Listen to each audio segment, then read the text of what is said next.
चाय चाय चाय की आवाजों से मेरी आंख खुल गई।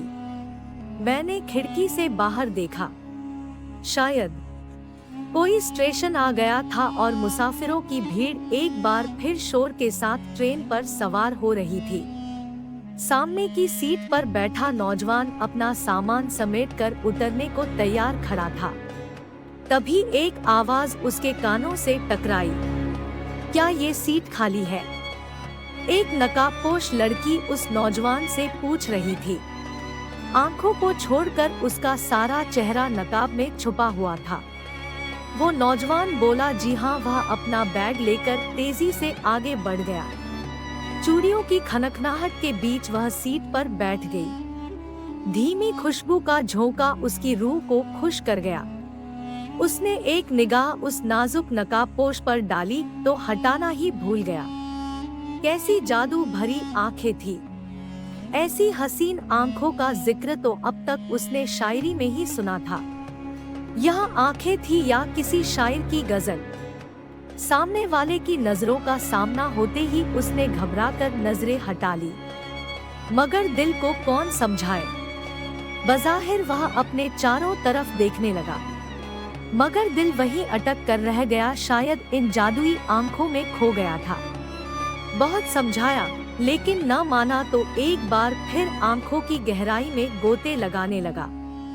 घनी घनी काली पलकों के साए में आंखों में काजल की हल्की सी लकीरें सीधे दिल पर वार कर रही थी। एक बार फिर उस नकाबपोश ने काली लंबी पलकों को उठाकर उस आशिक की तरफ देखा, लेकिन वह इसी तरह सांस रोके उसकी नशीली आंखों में खोया रहा।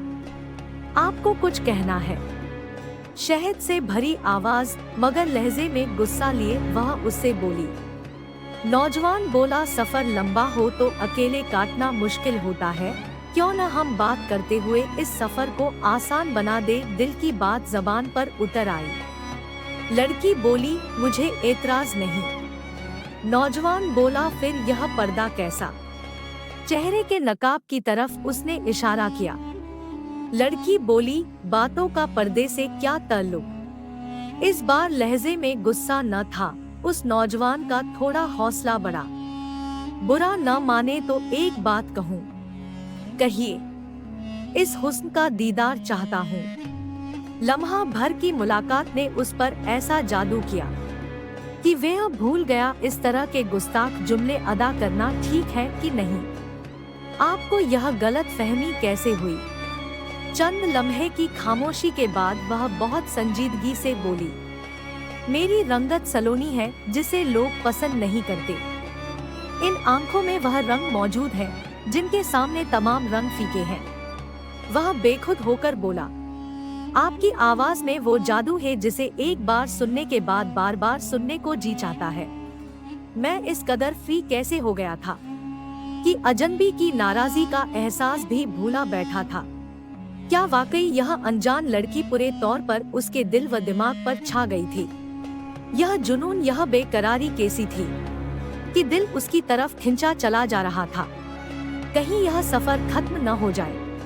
एक खौफनाक ख्याल उसको परेशान कर रहा था, मगर वो ये जानता था सफर खत्म हो जाएगा, यह मुझसे दूर चली जाएगी।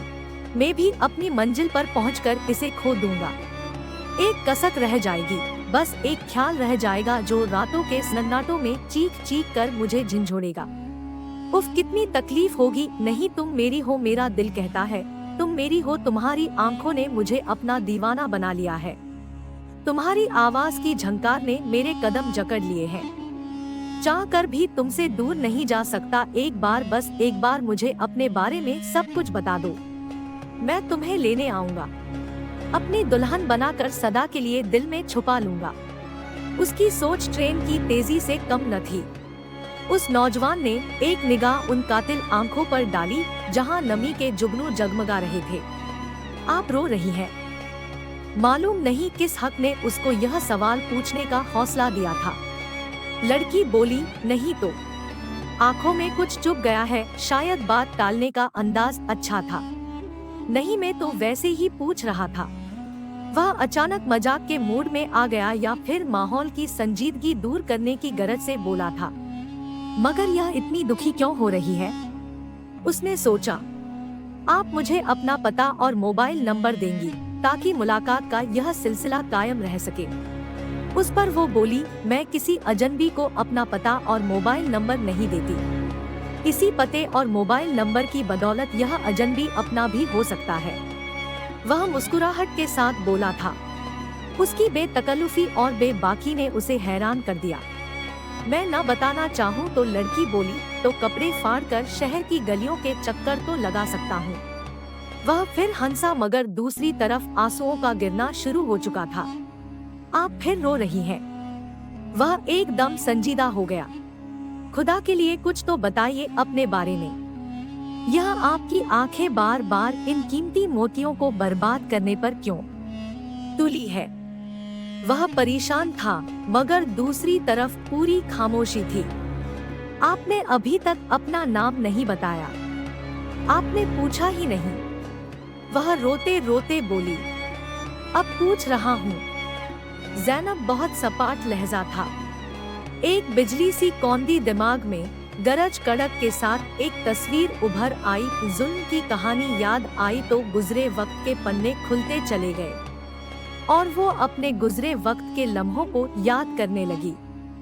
1000 बार कहा है, अपनी काली कलोटी सूरत लेकर मेरे सामने मत आया करो। यह उसका जुमला था जो अक्सर ज़ैनब के कानों को सुनने को मिलता था और जवाब में वह आंखों में आंसुओं का सैलाब लिए किसी दूसरे कमरे में चली जाती।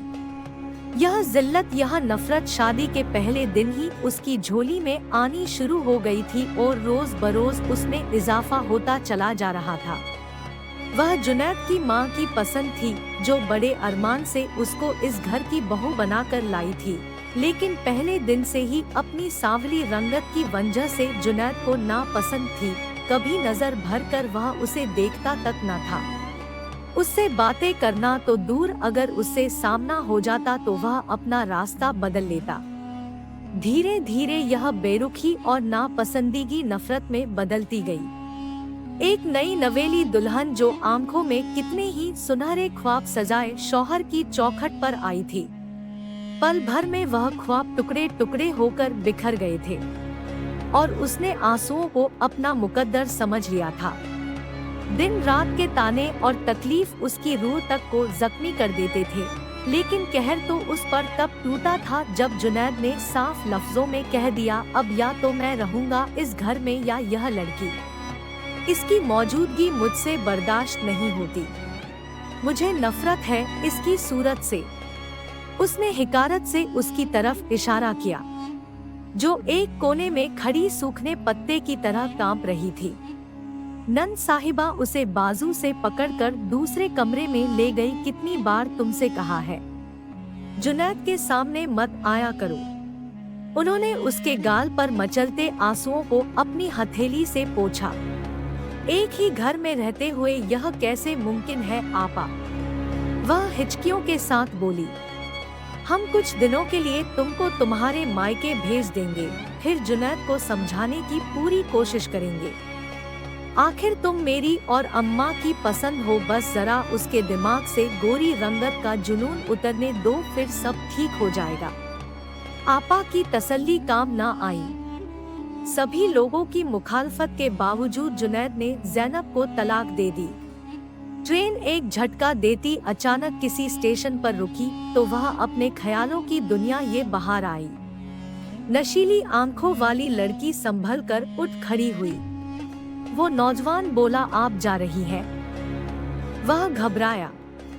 लड़की बोली, मेरी मंजिल आ गई, लेकिन जाने से पहले मेरा चेहरा देखने की आपकी ख्वाहिश भी पूरी करती जाऊंगी। उसने आहिस्ता से नकाब सरकाया। ज़ैनब तुम? जुनैद सकते के आलम में उसे देखता रह गया। वो बोली, मेरी आंखों से आपने मुझे नहीं पहचाना, क्योंकि कभी नजर भर कर मुझे देखा न था। वह बहुत इत्मीनान के साथ मुस्कुराई और बोली, मेरी आवाज से भी आपने नहीं पहचाना, क्योंकि आप मुझसे बात करने में भी अपनी तौहीन समझते थे। वह तंजिया मुस्कुराई। जिंदगी की राहें ऊबड़ खाबड़ जरूर थी, मगर मंजिल बहुत खुशगवार और पुरसुकून होती। अब मैं चलती हूँ। नीचे प्लेटफॉर्म पर मेरे शौहर मेरा इंतजार कर रहे हैं। अल्लाह हाफिज। एक छोटी सी अटैची उठाकर वह आगे बढ़ गई और वह खाली खाली आंखों से उस हसीन ख्वाब को खत्म होता देखता रहा। दिल चाहता था कि उसे रोक ले, बढ़कर मजबूती से उसका हाथ थाम ले और कहे इस तरह ठहरे हुए खामोश पानी में कंकर फेंक कर मत जाओ। ट्रेन एक बार फिर अपनी मंजिल की तरफ चल पड़ी थी। उसकी खुशबुओं का एहसास अब भी उसको चारों ओर से घेरा हुए था, मगर अब बहुत देर हो चुकी थी। इसी के साथ मुझे इजाजत दे, फिर मिलेंगे एक और मजेदार किस्से के साथ। वीडियो अच्छा लगा हो तो वीडियो को लाइक और चैनल को सब्सक्राइबर करें। अल्लाह हाफिज।